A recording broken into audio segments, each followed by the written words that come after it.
Good morning, Southeast. Good morning, East Coast. And here we have even New York is here. Good morning, New York. Hope everyone is doing great. Hope you guys have an amazing Thanksgiving weekend and you got a chance to do all the things that you wanted to do on Thanksgiving weekend. You took advantage of Black Friday. You took advantage of Cyber Monday. You took advantage of putting the trees together. Whatever you did, hope you had a phenomenal weekend. Thank you for being here once again. My name, as Saurel was saying, and most of you know, Giovanni Gonzalez, and I'm always honored to get us started. So let's get started. Jacqueline, good morning. How are you? Good morning. I'm well. How are you all today? I am great, and you get to say how you are, right? You get to say it. Andrea, where are you? Gio, I am right where I need to be. And anytime you are right where you need to be, and that's an adorable little cat. And Mike, what time is it? The time is right now. Saurel, we're ready for you. Indeed. How are you, Saurel? Giovanni, I am excited. I am powerful. I am grateful. And that's the way I say I am. Right here, right now, in this moment. And in this moment, I'm delighted to be with you, the #1 transformational leadership coach, tackling a question that goes like this. How do you attract the right team for your business? Now, you're in cyberspace. I can't see you raising your hands, but if I did ask you the question, what gives you the most trepidation about your business? You'd probably say, absent, making money and turning a profit, it's probably making the right hiring decision. It's like, oh my God, I'm about to hire a vendor. I'm about to hire somebody for my team. How do I attract the right person to my business? How do I attract the right team to my business? Well, companies and small businesses spend gobs of money doing that. There is the human resource department. There are the job descriptions that they create. There are the skills assessments tests and talent assessment tests that they create. There's a whole host of personality and leadership assessment tools available, all to get us to the place where, as a business owner, we can say with almost certainty that we're hiring the right person for the team. Now, when you look at it, however, across industries, especially in segmented industries, we find turnover rates to be as high as 30, 25%. So what's missing? What's not working? Why isn't all this scrutiny about hiring people, producing people for your team that are right, that stay with the company and are productive with your team? So Giovanni and I are thinking maybe there's something missing. And what's missing is who is attracting your team? Who is attracting the right team for your business? So, Gio, that's a loaded question. What do we mean when we say who is attracting the right team for your business? Yes, Saurel. So when we were looking at that question, it's a big question in everyone's mind, right? Whether you're a small business and you're going from just being by yourself, or whether you've been in business for a while and you have a team already, or whether you have a large company, that's always the big question, given that it is people at the end of the day who are going to get the job done. It is people at the end of the day when they're talking and communicating to one another to be able to move the ball forward, right? And so one of the things that Saurel and I have found, or we have come to conclude, is that there is an aspect that most people are not thinking about when it comes to creating a team. And that is, well, as a leader myself, who is it that I'm attracting? right? So we tend to, and I'm not speaking to you, right? I'm just generalizing, right? We tend to hire people so that they attract the right person, and they maybe create a particular interview. They use a particular software. They create these frameworks, if you will, to become these gatekeepers, right? However, rarely we actually look, well, since I'm the leader of my company, right? Who is it that I'm attracting as a human being, right? And so what Saurel and I are pointing to is to maybe elevate the kind of person you would like to attract, right? Because maybe elevate the kind of person you need to become so that you can attract the right person.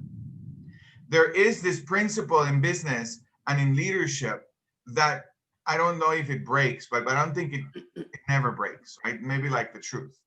And that principle is people follow people before they follow a vision. So your business is your vision. Where you want to go is your vision. But people don't go for the vision before they go for you. They look at you first. Now, they're not saying it, right? It's kind of like this language that's happening at that time, this communication that's happening, not being said, but that's what's there for them. They're looking at who you are. So if I want to attract a bigger kind of person, I need to become a bigger kind of person.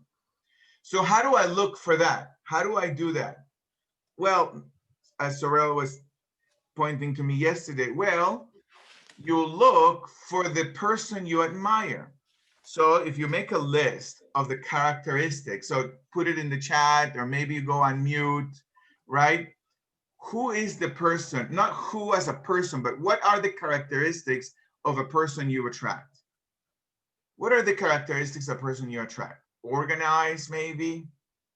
Put it in the chat. If those of you who are on Facebook, put it on Facebook, put it in the chat on Facebook. What are the characteristics of the person you attract? And to look, maybe look at, well, who is it that I attract? Who is it that I admire? Nelson Mandela I admire. Well, what were his characteristics? Gandhi I admire. Well, what were those characteristics? Whatever it is, right? Andrea Villa, thank you. She says resilient, self-discipline, and passionate, right? Creative, positive, and committed, fun and committed. Those are characteristics of a leader that you admire, right? And as you keep looking of that leader you admire, whoever that is, right? It's not a perfect human being. No one is perfect, but they have characteristics you admire. Then we need to look, what do I gotta create? What structures do I need to create for myself to become a leader who has those characteristics?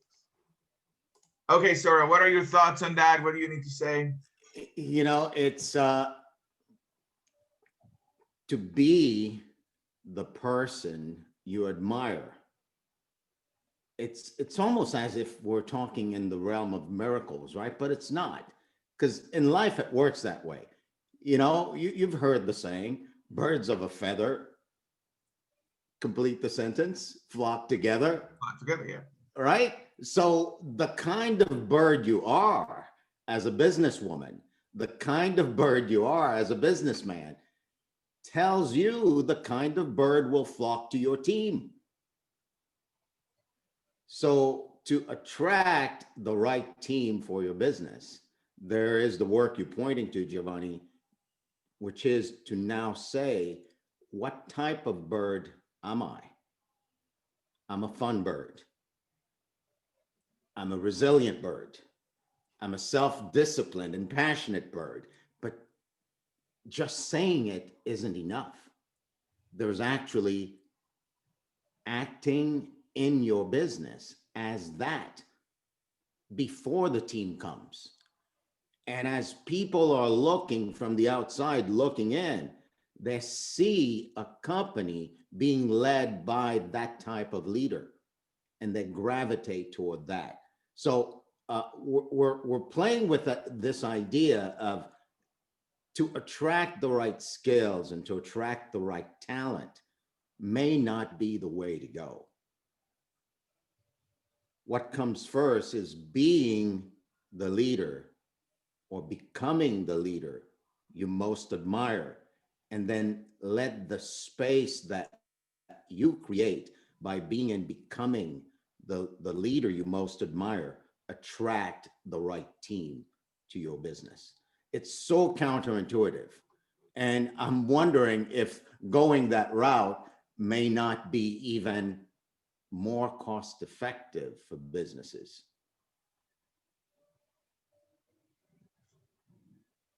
So yeah,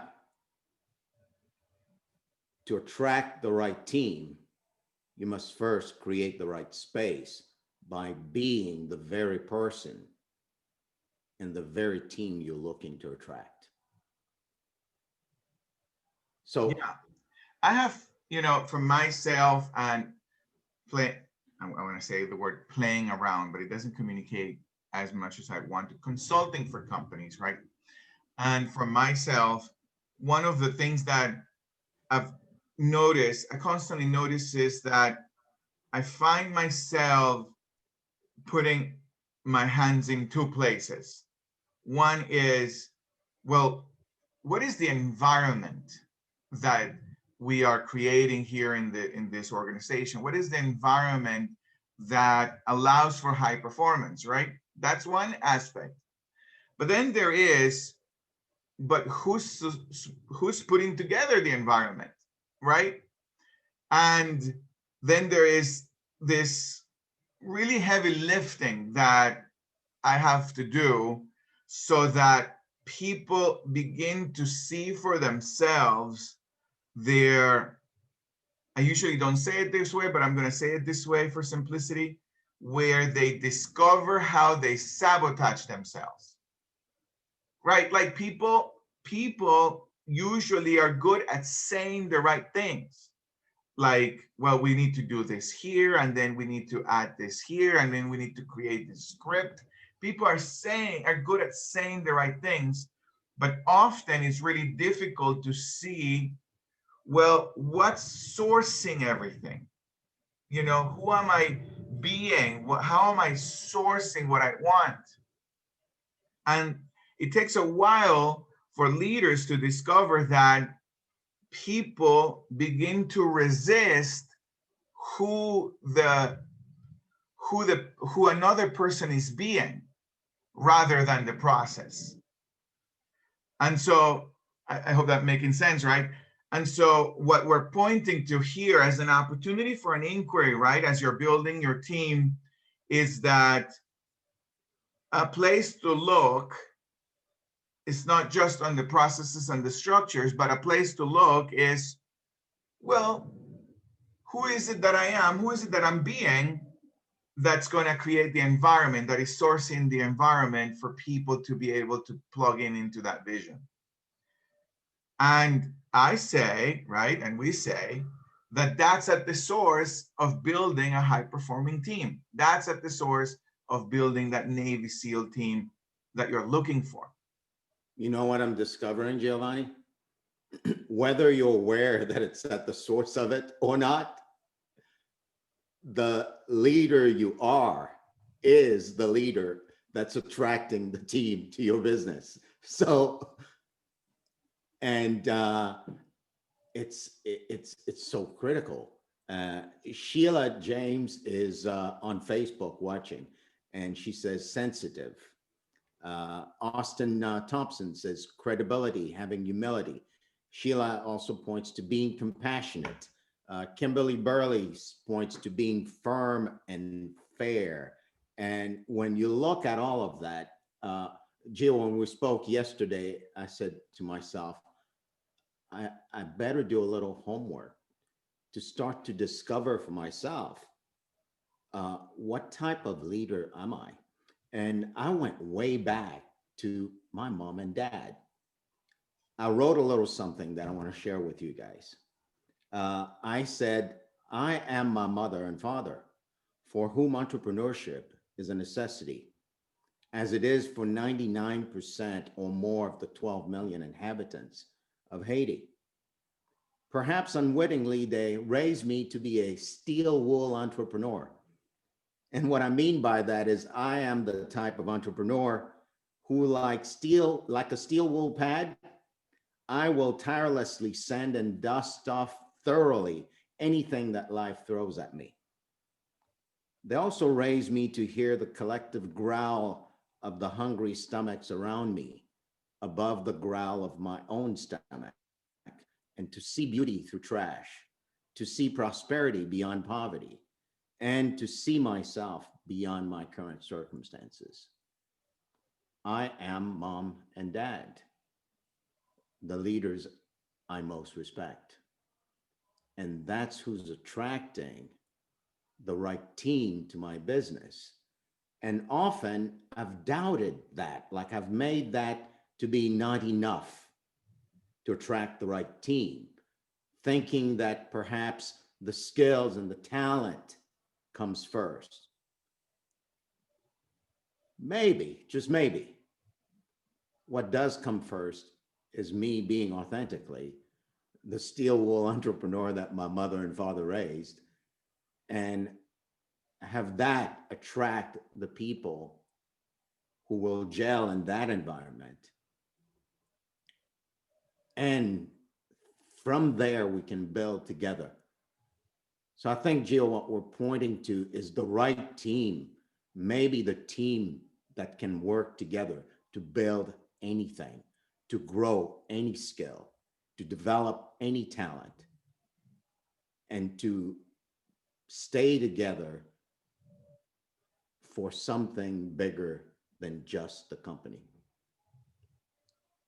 Yeah, that was beautiful, Saurel. And that was so beautiful. It's hard to say anything after what you read about your parents, by the way. I want to tell you that was so beautiful to see prosperity beyond poverty, to see beauty through garbage. It was so beautiful. You got to put that in the chat and put it on Facebook, by the way. So we have been building this conversation, right? Building it about looking inward, right, to attract the right team and different aspects, different angles. So I would love to hear from those of you who are here in the live Zoom studio. What's there? What's opening up for you, Andrea, Jacqueline, Mike, Pamela, Cece, Tyrone? Any thoughts? Well, Dio and Saurel, for me particularly, is the connection of what you're looking for, what you're trying to achieve. It's also who you are presently. Is your present, is who you want to attract. It needs to become who you are, and that's is being in the present. That's how I connected again back to everything that we're doing. It's that understanding of have a vision and have an understanding about what you want, but make it a reality in your own present. So great. Thank you for sharing, Andrea. Thank you so much. Yeah. Austin Thompson said something on Facebook, Giovanni. Too many managers lack leadership skills because in big corporate, leadership is thought of as a commodity, which is not traced to the bottom line. And that's unfortunate. Thank you, Austin. Yeah, thank you, Austin. I have some follow-up questions for you, Austin. So next time, please sign in for the Zoom meeting so we can follow up on those questions. But that was so great. That was really great. And so the question that's there for each of us to be answering is literally, who am I as a leader that's attracting the team to my business? Maybe. Yeah, I'm going to throw something there, Saurel. Yeah. There is a characteristic that most people want in their business is that people, this is simple, by the way, people want people that are on time. Right? I want people to be there on time, right? And then at the beginning, it's all okay. But then afterwards, the leader starts delegating being on time, right? Like, well, you be on time and you be on time and you be on time. I'll be there at 11. And then the leadership team, the leader can't really get it. Like, but I'm paying you. Why don't you do what I said you should do? Never mind what time I come in or I don't come in. And so there's that disconnect that often someone who is sourcing a company doesn't get, that no, you've got to, if you want people to be on time, you've got to represent that, right? And that takes a little bit of work to doing oneself. Go ahead, Mike. I saw that you were going to say something, and then Jacqueline. Yeah. So I think what's good for me and what I've learned is that I have to be what I want to see, right? So as a leader, I have to demonstrate those qualities that I want my people to have. So as a sales leader, everybody wants you to get a number. And the bottom line, no matter what you're doing, you got to get a number, whatever that number is. But you have to focus on how you get there. Do you build the right sorts of relationships? Do you have the right sort of behaviors? Because if you have the right relationships and the right behaviors, I believe that you'll always make the number. You may miss it this quarter or this month, but if you consistently do what you want to see, then you'll get it. And if you demonstrate that to those who work for you, I think they'll get it most often than not. Yeah. That's so great, Mike. Thank you, Mike. Thank you for expanding it. Go ahead, Jacqueline. Well, I think Mike just said it all, and that's great. Lead by example, which is what my father, as Saurel's parents, always taught me, to lead by example. I was working for my father when I was in my teens.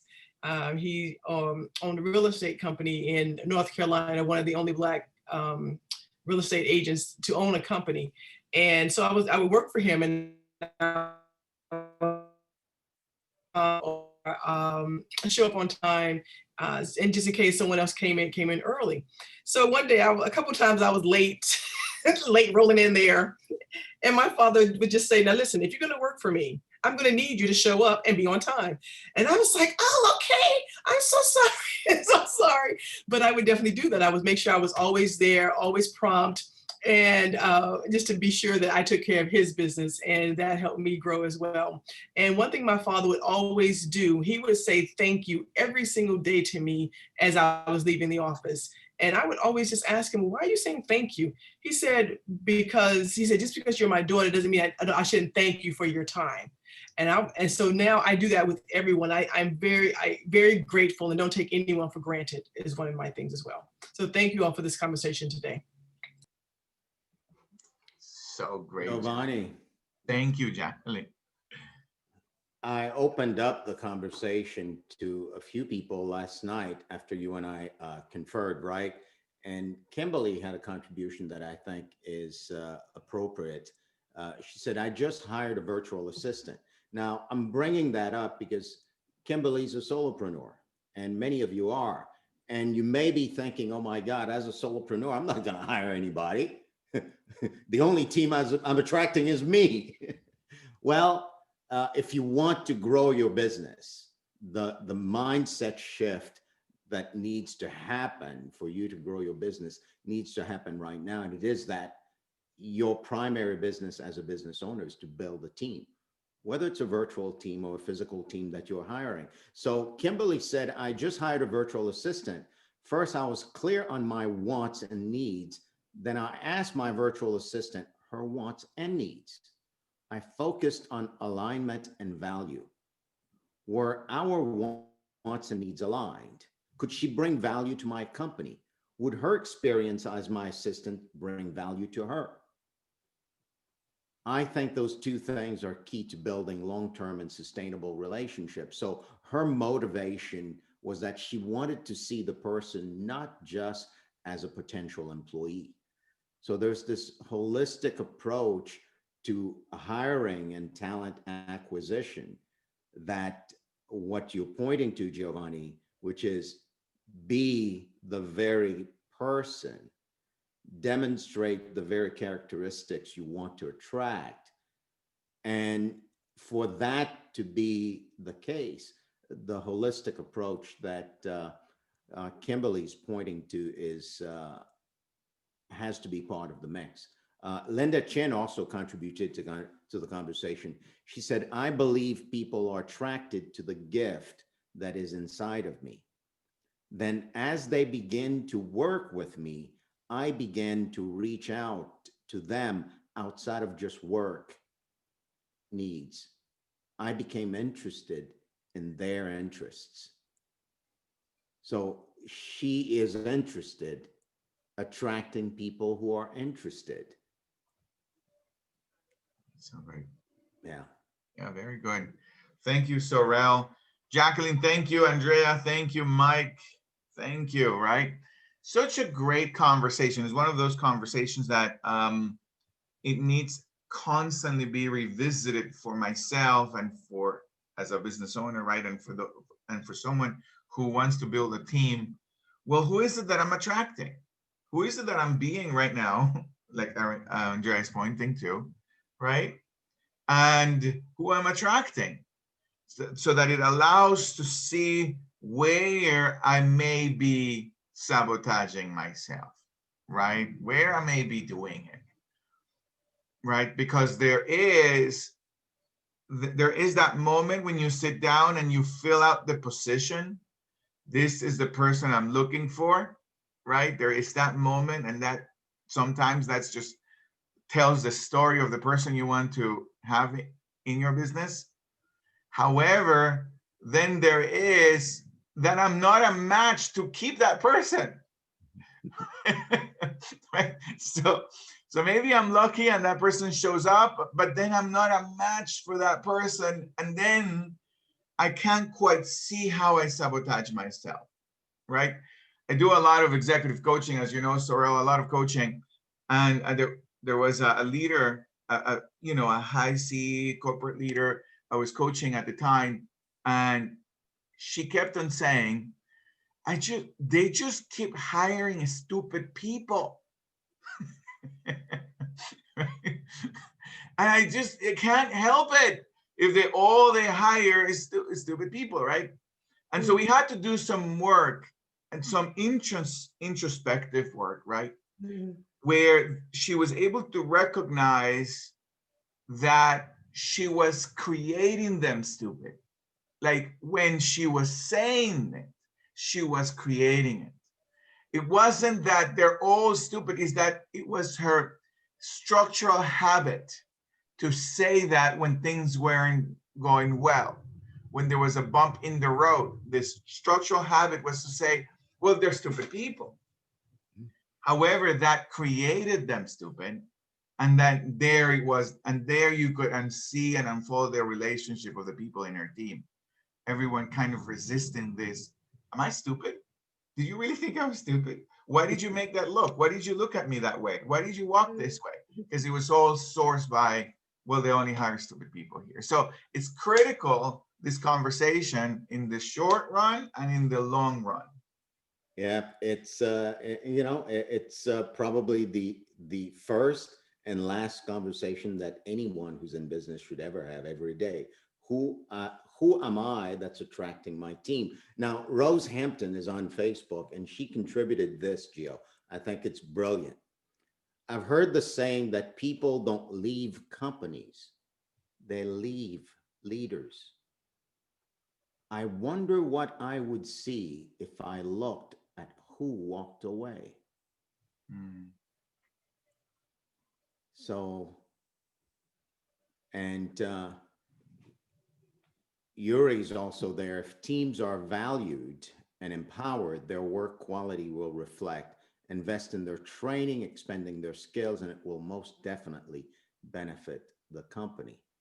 So this juicy rabbit hole could go all the way to China, but unfortunately, Gio, it's 9:31. Very good, Saurel. Thank you so much for the opportunity of this conversation and for creating this inquiry and that beautiful writing that you did. Please don't forget to put it on Facebook and somewhere. It was just marvelous. Gio, guess what that beautiful writing is? It's one paragraph of the first article that I'm going to publish on the subject. And the subject is being the leader you most respect. Like the practices for being the leader you most respect. So I'm making a promise in this article, and I'm making the promise to you. Once a month in 2021, I'll introduce one of the practices to being the leader you most respect. And we get to play inside of a conversation just like this. I love it. So Thank you, it'll be Saurel. posted this coming Thursday. Very good. I love it. Thank you, Saurel. Thank you so much, Mike, Andrea, Jacqueline, Maria, Pamela, Tyrone, Sangria, Maria, Sangria, Cece, and those of you who join us on Facebook, those of you who are still there, we love you. Have a phenomenal rest of the day. Keep looking for things that you're thankful for right now. And we'll see you tomorrow, 9 a.m. And if you have leftovers, eat them. Go for it. Have a good weekend. I mean, have a good day. blast. Have a good weekend. Have a good day. Bye, everybody. Bye-bye. Thank you.